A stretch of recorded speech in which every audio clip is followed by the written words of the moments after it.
ಈ ರೀಡಿಂಗ್ ನಿಮಗೆ ಅನ್ವಯಿಸಿದರೆ ಅಥವಾ ರೆಸೊನೇಟ್ ಆದರೆ ಮಾತ್ರ ತೊಗೊಳ್ಳಿ, ಇಲ್ಲಾಂದರೆ ಬಿಟ್ಬಿಡಿ. ಇದು ಒಂದು ಜನರಲ್ ರೀಡಿಂಗ್ ಮಾತ್ರ ಆಗಿರುತ್ತೆ.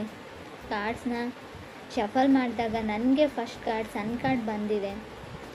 ಯಾವಾಗಲೂ ಹೇಳೋ ಹಾಗೆ ಇಡೀ ಟ್ಯಾರೋ ಡೆಕ್ಕಲ್ಲೇ sun card is a positive card ಅಂತ ನಾನು ಹೇಳ್ತೀನಿ.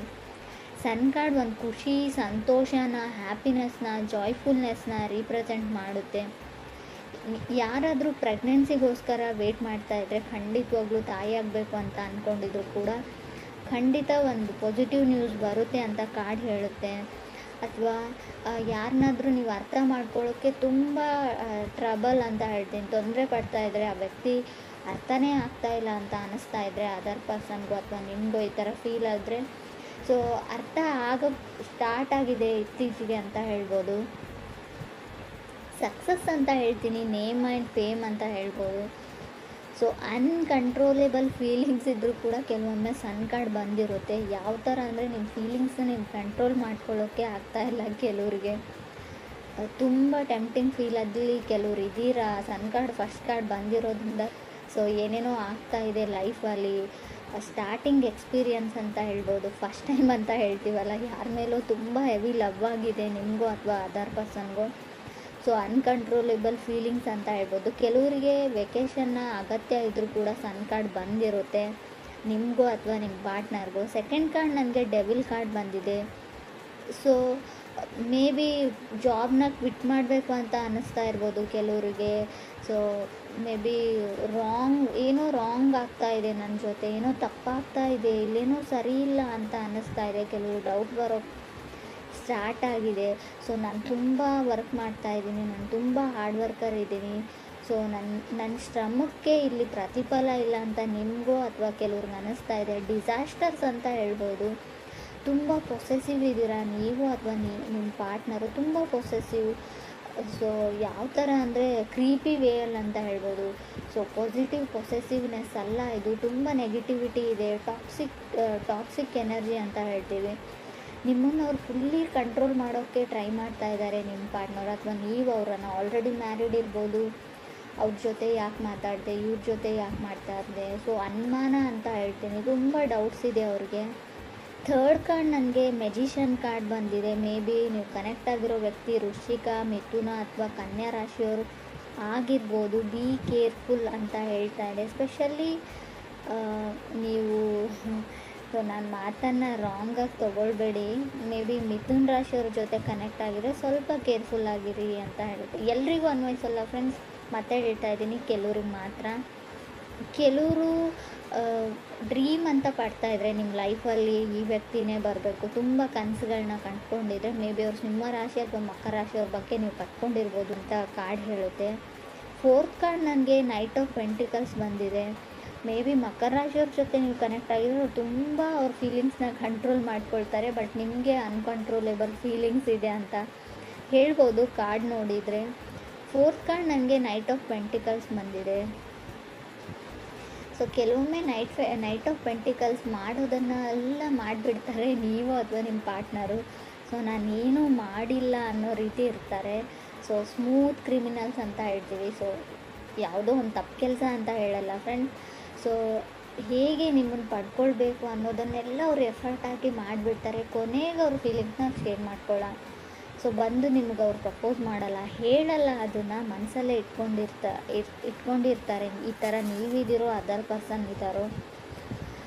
ಸೊ ಏನೂ ಗೊತ್ತಿಲ್ಲ, ನನಗೇನೂ ಆಗಿಲ್ಲ, ಏನೂ ನಡೆದೇ ಇಲ್ಲ, ನನ್ನ ಮನಸ್ಸಲ್ಲಿ ಏನೂ ಇಲ್ಲ ಅನ್ನೋ ಥರ ಆ್ಯಕ್ಟ್ ಮಾಡ್ತೀರಾ ನೀವು ಅಥವಾ ಅದರ್ ಪರ್ಸನ್. ಕಾರ್ಡ್ ಹೇಳೋ ಪ್ರಕಾರ ತುಂಬ ಸೀಕ್ರೆಟಾಗಿ ಯಾರನ್ನು ಅಡ್ಮೈರ್ ಮಾಡ್ತಾ ಇದ್ದೀರಾ ಮನಸ್ಸಲ್ಲಿ ನೀವು ಅಥವಾ ಅದರ್ ಪರ್ಸನ್ನು ಅಂತ ಕ್ಲಿಯರಾಗಿ ಕಾರ್ಡಲ್ಲಿ ಗೊತ್ತಾಗ್ತಾ ಇದೆ. ತುಂಬ ಹೆವಿ ಲವ್ ಇದೆ, ಮನಸ್ಸಲ್ಲಿದ್ದಾರೆ ಆ ವ್ಯಕ್ತಿ, ಕನಸಲ್ಲಿ ಕೂಡ ಬರ್ತಾರೆ ಅಂತ ಹೇಳ್ಬೋದು.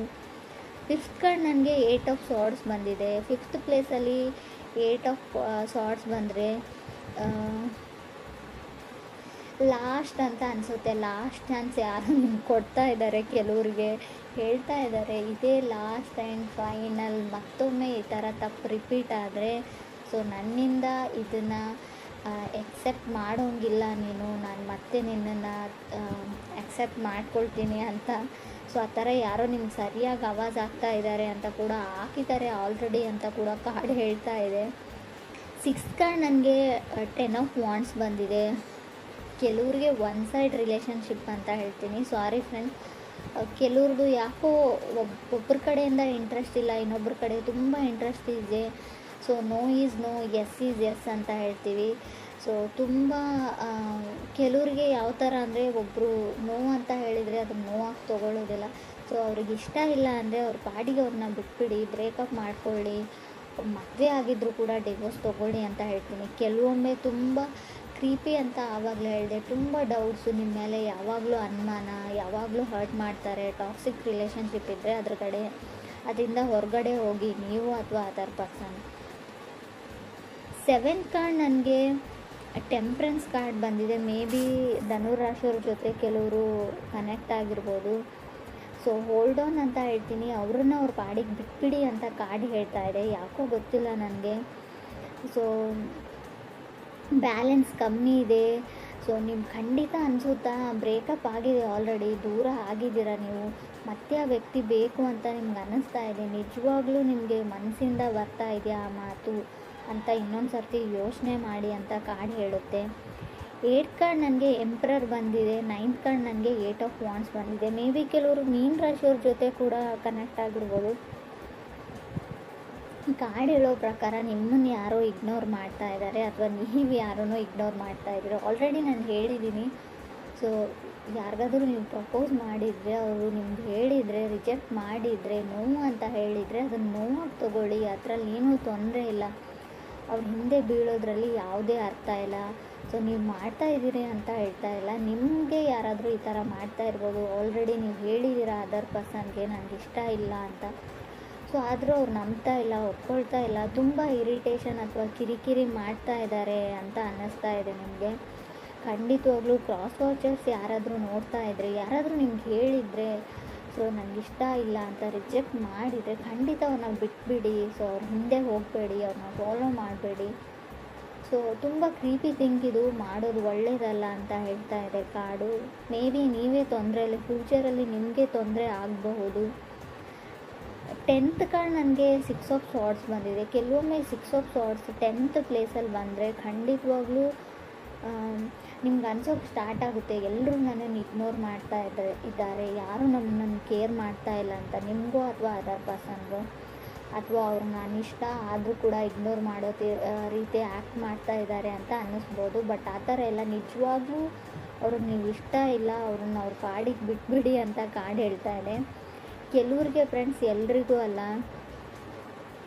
So someone is coming back ಅಂತ ಹೇಳ್ತೀನಿ. ಶೋರಾಗಿ ಹೇಳೋದಾದರೆ, ಸೊ ಯಾರೋ ನಿಮ್ಮ ಎಕ್ಸು ನಿಮ್ಮ ಲೈಫಲ್ಲಿ ಮತ್ತೆ ಬರೋಕ್ಕೆ ತುಂಬ ಟ್ರೈ ಮಾಡ್ತಾ ಇದ್ದಾರೆ. ಕೆಲವೊಮ್ಮೆ 2nd ಪ್ಲೇಸಲ್ಲಿ ಡೆವಿಲ್ ಕಾರ್ಡ್ ಇರೋದ್ರಿಂದ ಕೆಲವರು ರಿಲೇಷನ್ಶಿಪ್ ಹಾಳಾಗೋಗಿದೆ. ಆಲ್ರೆಡಿ ನಿಮ್ಮ ಮದುವೆ ಆಗಿರ್ಬೋದು, ಡಿವೋರ್ಸ್ ತೊಗೊಳ್ಳೋದೇ ಒಳ್ಳೆಯದು ಅಂತ ನಾನು ಹೇಳ್ತಾ ಇದ್ದೀನಿ.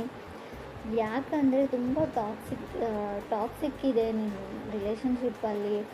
ತುಂಬ ಯಾವ ಥರ ಅಂದರೆ, ನಾನು ಏನು ಹೇಳ್ತೀನಿ ಅದನ್ನೇ ಕೇಳಬೇಕು, ನೀನು ಅದನ್ನೇ ಮಾಡಬೇಕು, ತುಂಬ ಕಂಟ್ರೋಲಿಂಗ್ ಎನರ್ಜಿ ಅಂತ ಹೇಳ್ತೀನಿ. ಕೆಲವೊಮ್ಮೆ ಇದು ಸರಿಯಲ್ಲ ಅಂತ ಕೂಡ ಅನಿಸುತ್ತೆ ನನಗೆ. ಸೊ ಯಾರಿಗೂ ಆದರೂ ಅವ್ರಿಗೋಸ್ಕರ ಪರ್ಸ್ನಲ್ ಸ್ಪೇಸ್ ಅಂತ ಬಿಡಬೇಕು. ಸೊ ಅವ್ರ ಪಾಡಿಗೆ ಅವ್ರು ಏನು ಮಾಡ್ತಾರೋ ಮಾಡಲಿ. ಸೊ ಅವ್ರ ಲೈಫಲ್ಲಿ ಕೂಡ ತುಂಬ ಎಲ್ಲನೂ ನನಗೆ ಹೇಳೇ ಮಾಡಬೇಕು, ನನಗೆ ಯಾವ ಥರ ಹೇಳ್ತೀನಿ ಅದೇ ಥರನೇ ಇರಬೇಕು ಅನ್ನೋದು ಕಂಟ್ರೋಲಿಂಗ್ ಎನರ್ಜಿ ಇದೆ. ಡಾಮಿನೇಟಿಂಗ್ ಅಂತ ಹೇಳ್ಬೋದು. ತುಂಬ ಯಾವ ಲೆವೆಲ್ಗೆ ಅಂದರೆ ನೆಗೆಟಿವ್ ಡಾಮಿನೇಷನ್ ಇದೆ ಇಲ್ಲಿ. ಸೊ ನಿಮ್ಗೆ ಇಷ್ಟ ಇದ್ದರೆ ಆ ರಿಲೇಷನ್ಶಿಪ್ಪಲ್ಲಿ ಇರಿ. ಸೊ ಇಲ್ಲ ಅಂದರೆ ಖಂಡಿತ ಅದರಿಂದ ಹೊರಗಡೆ ಹೋಗಿ. ಕೆಲವೊಮ್ಮೆ ನಾವೆಲ್ಲನೂ ತಾಳ್ಮೆಯಿಂದ, ಪೇಷನ್ಸಿಂದ ಆಗೋದನ್ನೆಲ್ಲ ತಾಳ್ಮೆಯಿಂದ ತಾಳ್ತೀನಿ, ಸೊ ಅಡ್ಜಸ್ಟ್ ಆಗ್ತೀನಿ ಅನ್ನೋದು ಒಳ್ಳೆಯದಲ್ಲ. ಕೆಲವೊಮ್ಮೆ ಯೂನಿವರ್ಸ್ ಕ್ಲೂನ ಕೊಡುತ್ತೆ, ಏನೋ ಮುಂದೆ ಆಗೋ ಅನಾಹುತಕ್ಕೋಸ್ಕರ. ಸೊ ಯಾರಿಂದನೂ ಏನಾದರೂ ಹೇಳಿಸ್ತಾ ಇರುತ್ತೆ, ಅದನ್ನು ನೀವು ಗಮನ ಕೊಟ್ಟು ಕೇಳಿ. ಸೊ ತುಂಬ ದೊಡ್ಡ ಮಟ್ಟದ ಹಾನಿ ಆಗೋಕ್ಕಿಂತ ಮುಂಚೆನೇ ಅಲ್ಲಿಂದ ಹೊರಗಡೆ ಹೋಗೋದು ಒಳ್ಳೆಯದು. ನಿಮ್ಗೆ ಡೌಟ್ಸ್ ಬಂದರೆ, ಏನೂ ಸರಿ ಇಲ್ಲ ಅಂತ ಅನಿಸಿದರೆ, ನಾನು ಆಗಲೇ ಹೇಳಿದೆ, ಕೆಲಸ ಮಾಡೋ ಜಾಗದಲ್ಲಿ ಕೂಡ ನಿಮ್ಗೆ ಅನ್ನಿಸ್ಬೋದು ಇದು. ಸೊ ಯೋಚನೆ ಮಾಡಿ.